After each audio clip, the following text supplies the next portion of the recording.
Hello, everyone, and welcome to Patron Week Part 2, wherein, to make up for the fact that we didn't do Patron Week in October, we decided to grab the runner-up from the most recent Patron Week poll and do The Outer Worlds, another game that is about how bad capitalism is, although I would not say they do a good job of it. This is one of the more divisive games, I think, that came out around that time. At least in the kinds of reviewer circles I follow. Like, the kinds of people who play games that I enjoy, and who talk about games I enjoy, generally were split about whether this was just kind of like samey, repetitive, unambitious, or just like kind of a nice, neat little package that ties together a bunch of similar gameplay ideas into something that's good, if not great. I will say that I started on the former, or on the latter, and graduated to the former as I played this game. I think I played this game for maybe 25 hours, and then I forgot it existed. And after that point, it only existed in my headspace as the game that is not The Outer Wilds. I do think the art style's cool in this game. Do you know what my biggest problem with this fucking game is? What's that? Take a guess. Take a single guess. There's no Garrus in it. There's no romance. You can't romance fucking anyone. Oh, yeah. No, that is... Is there not? I thought there were romances. There isn't. No, there's a whole quest line where you, like, help a gal meet another gal, and that's great. Fucking awesome. But what about me? What about Mumblo? Yep. That's kind of a thing that's consistent across a lot of Obsidian games. They just, like, really did not like romances. Oh, yeah. The rare occasions where they were forced to implement romances, they were just absolutely fucking horrible. I mean, want to say that was, like, famously, explicitly... Oh, go ahead. Oh, I just got in a Twitter fight with Chris Avalone about it. I was gonna say that. Like, it was Chris Avalone specifically who did not want to write romances or have romances in the games. I didn't add that motherfucker. Just, if you ever make it to the games industry and someone's talking shit about your game, or not even talking shit about your game, but just has an opinion, don't do Chris Avalone. Do un-Chris Avalone. Fuck that guy. Anyway, Outer Wilds. Outer Worlds. Yeah, we're gonna keep making that mistake. The one time that I went through and actually set up to make sure that the subtitles were all on, starting a new game gives you the option to turn all the subtitles on, so it didn't actually matter.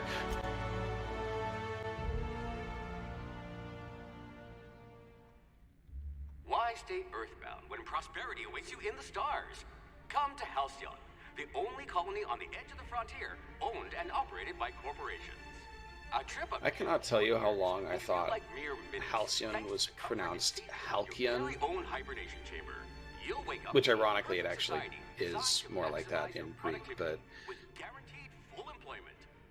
That's just one of those words that my brain kind of gave up on at some point in my phonetics development. Halicon.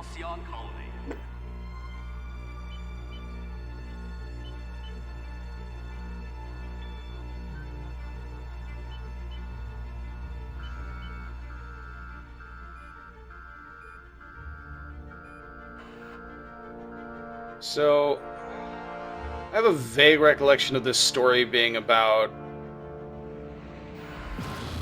some guy... Okay, so this is not the solar system. This is some other star system far away, and these colony ships were sent by this company. And one of them, the one that had all the smart people on it, which maybe says something more about this game's politics. We'll probably get back to that.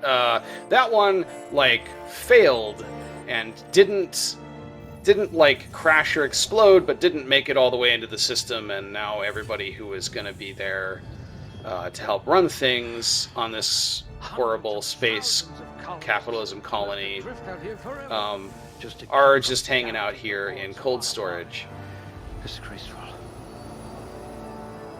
Wait, really? The plot of this game is Idiocracy? Yeah. I did not know that.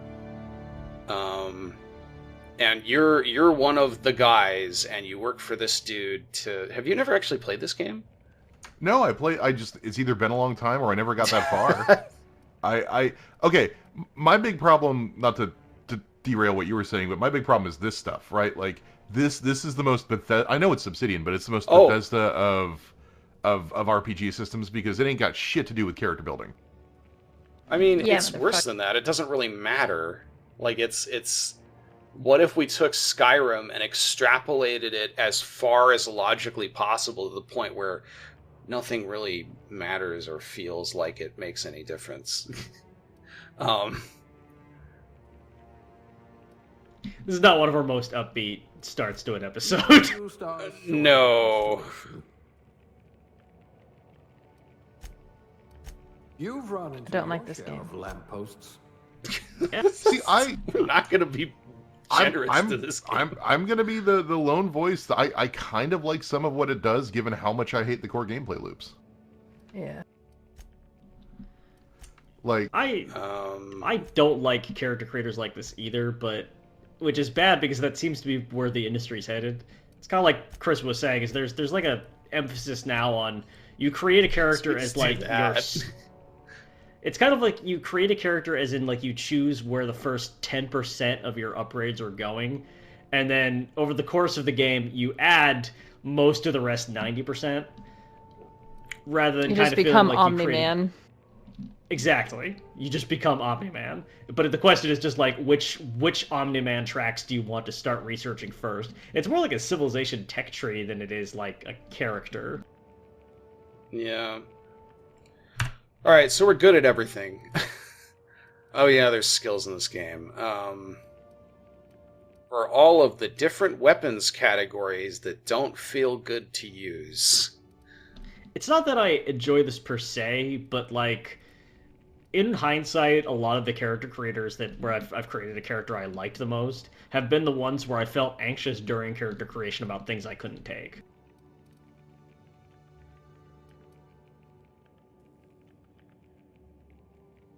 You mean those are the good ones or the bad ones? Those are the good ones. Like, the good ones are the ones Yeah. where, by the end of character creation, I'm like, I can't decide which of a few perks I want, where, like, I'm not just gonna get one of them in another 2 levels. Right. If I'm just Yeah, like, I believe this- whatever, may as well just start off this way, then it's kind of like, I'm not as interested ultimately in that character.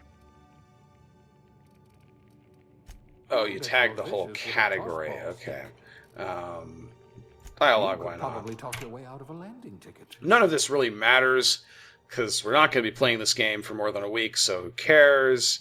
What is the dumbest? No discernible aptitude. No Sounds good. discernible aptitude? We'll see about that. Oh, okay. Oh, I forgot how much there was to the character creation in this game, which is... Can't knock that. Let's smash randomize and see what happens. Oh! let's go with it. That's a lady with a beard. It looks like Glenn Close in Hook.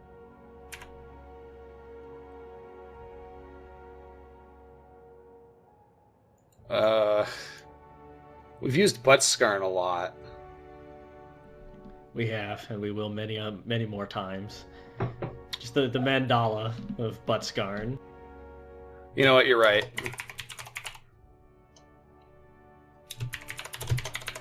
Is that my greatest invention? Probably. What if you one day have like a long Wikipedia article that just has all of these things like public figures eaten, just like countries founded, but the first line is just like Mumbles, inventor of Buttscarn, and there's just a red link there. Yeah. Just a red hyperlink. Yeah.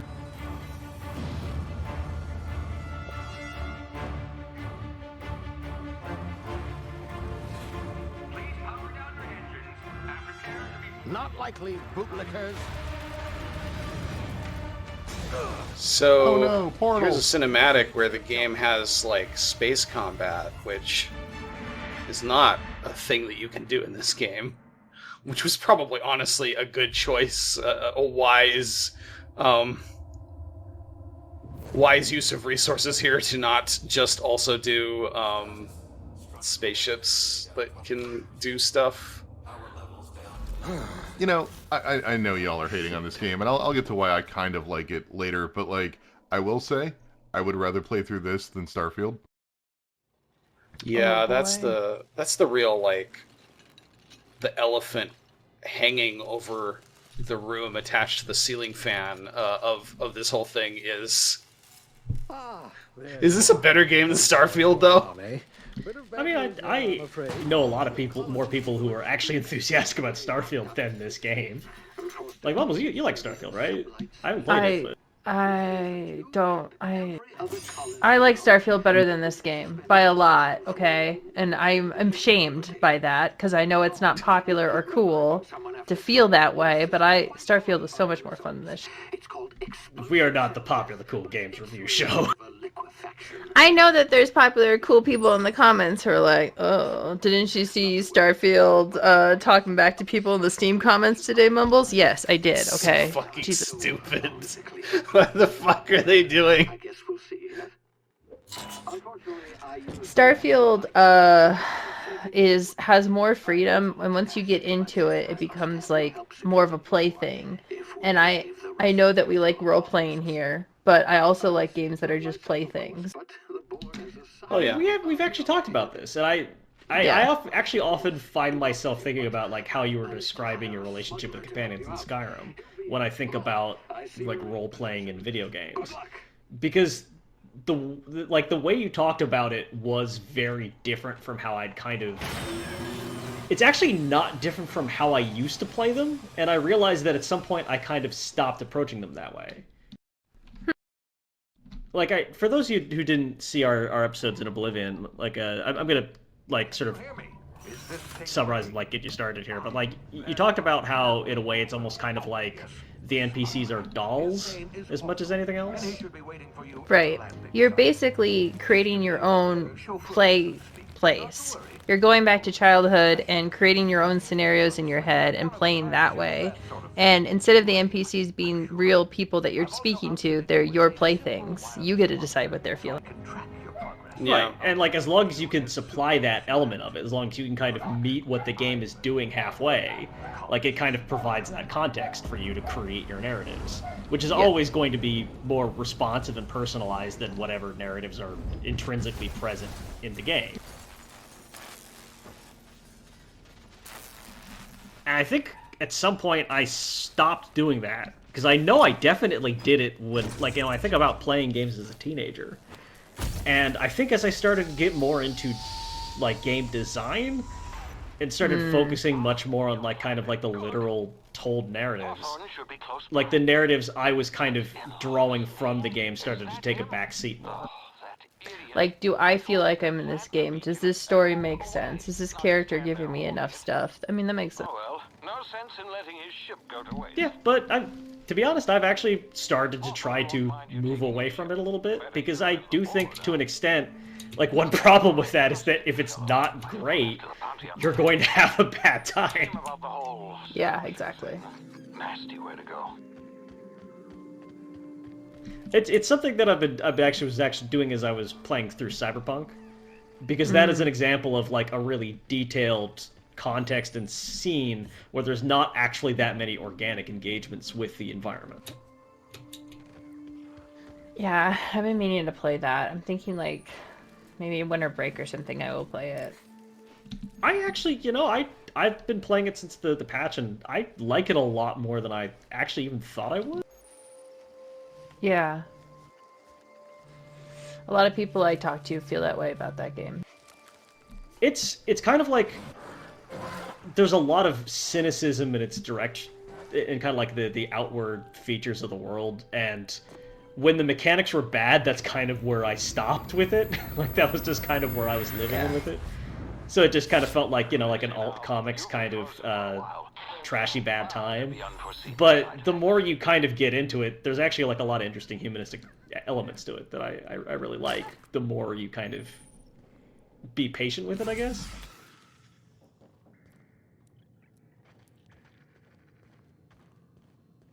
Hey, you, come. You've tried the best now. Now try the rest. Spacer's choice. Anyway, we've now met Guard Pelham. What an important guard. We were out on patrol. I saw a marauder camp. This up in the game is hills. prettier than Thought we could Starfield, take I will say that. Everything looks like Then potatoes the in gunner's Starfield. spotted. Right. It has really solid, stylish, like Art Nouveau direction. Blocked off the exit with those This- canisters. The way in which Starfield is good and bad is really quite astounding. The stuff that they did well and the stuff that they didn't do well. I mean, like... I guess it's not that much of a surprise that Bethesda released a game with people full of people with potato faces that stare right at the camera and do nothing and don't emote, because that's what Bethesda do. Gibbering, flesh-eating, law-breaking, unemployed lunatics with guns. Some hullhead grounded their spacecraft out in the open. That's a real good way to attract marauders. There's a See those word canisters for by the entrance? some of the Marauders games come that, sniffing like, around in here, and I can take them all out with a single when shot. it's sad, but one of the only ways I can easily tell the difference between this game and Starfield just from screenshots and stuff, You sound and like awful, Prey, Lieutenant. is that Starfield Hope this gun seems suits you oddly better than- colorless. All Spacer's choice weapons Yeah. are 30% less Well, they're likely going to for... function. You've tried the best. Now try the rest. I hate that I'm going to say this Spacer's word. choice. NASA punk aesthetics. Right.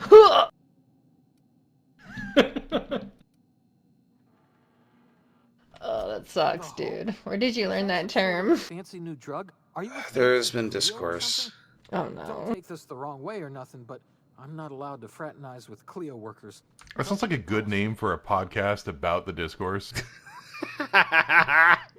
There has been Discourse, episode 5. You're in Emerald Vale, whereas Spacer's. This actually may be the most high-profile Art Nouveau game since BioShock. Vale. Be sure to stop by a provisioner's for a can of our famous salt tuna.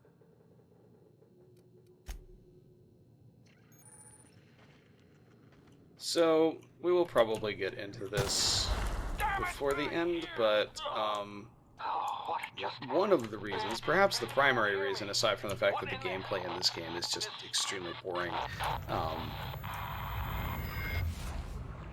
the other reason I came to greatly dislike this game is that this is a game that is, on the face of it, like, aggressively critical of capitalism. Because you got this crazy space capitalism, and you got random guards that are saying the dumbest fucking tagline of all time, and everything's broken. And then the game just pursues the most annoying centrist through line of, well, let's Wow, make that's it so not quite as surprising. bad. That's so surprising for this developer. Wow. I'm really surprised. by Yeah. that. Gosh.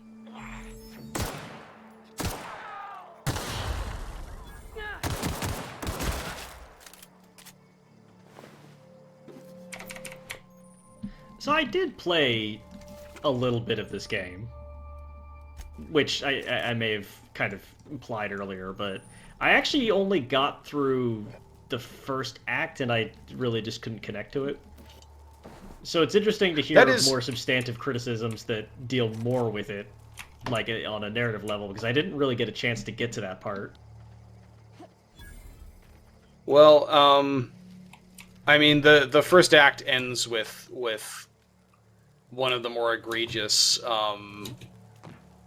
being in the middle is better choices in the game, at least as far as I saw, which is that we're gonna come out here, we're gonna run into the company town that is terrible. It's horribly mismanaged. It's been basically abandoned by the corporation, but they're still following the corporation's rules. The entire population subsists entirely on like salt tuna that's made at the canning factory that's actually horrible and is slowly killing everyone. And there's been a schism here where some groups have left. Man, I'm getting some real hitching. That's not a good sign.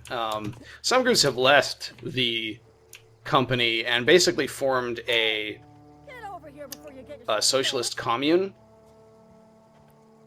Don't know where you came from. And stranger, but you better keep the your head choice down. you're There's a given lot of us is and we're A, landing side on with others. the company Crawling, town, that rung leads. wipe Landing out in the a valley socialist without using commune, I'd slap more and fine if it weren't for all these marauders showing about.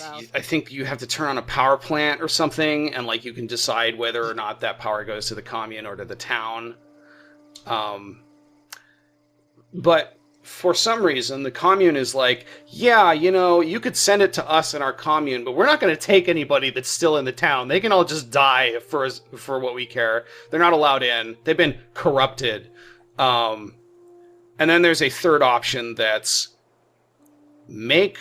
shut down the commune and make the leader of the commune the new mayor and like do space capitalism less bad.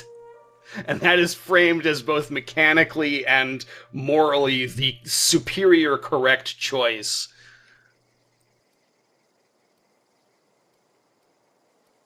You pulling my limb? I mean, yeah, of course. Marauders. Bunch of addle-brained derelicts. I could round them up all by myself. I just, you know, need a couple of winks to catch my breath. Well, you know, when you have a game, a good thing to do is in the first act make the player feel like just shit, just feel like absolute shit, just terrible Total about shit. everything. That's really Dunk in the important, yeah. toilet.